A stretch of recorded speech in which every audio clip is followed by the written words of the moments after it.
Alright, we have another question from Twitter. My man Brad is asking, how hard is it to get a scholarship with a low GPA? And I've answered a video question before stating what the minimum requirements are. And I'll tell you that the higher your SAT or ACT score is, the lower your GPA can be. So what that means is that, say if you started out freshman year in high school, you're just bombing, you're just not doing great at all, you didn't go to class, you got F's, you're pretty much on probation for everything. Then your sophomore year, you got D's and C's, and then your junior year, you got D's and C's, and senior year, you figured out that you're good enough to go to college, and you want to straighten up, so you got all A's. But those other 3 years, they weren't that great, so they kind of hold you back a little bit.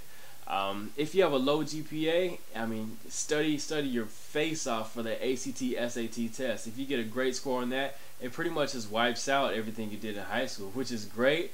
And if you get a low score on your ACT, SAT, then it'll hurt you. It's a standardized test. It lets everybody in America know how smart you are because everybody takes the same test. But in high school, there's so many different circumstances where you can get bad grades.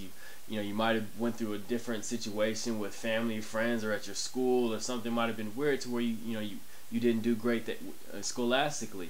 But you take that SAT test or that ACT test on a Saturday with a whole bunch of kids, and you do great on it, then that wipes out everything you did in 4 years of high school, for the most part. So it's not hard to get a scholarship with a low GPA. Just make sure you score high in the ACT, SAT. There's plenty of study aids, plenty of YouTube videos, plenty of books, plenty of tutors and mentors that'll help you out with that standardized test. So yeah, take that seriously. You can get a scholarship by having a low GPA and doing great on those tests. Thanks for sending in the question. Feel free to share it on your Facebook and Twitter.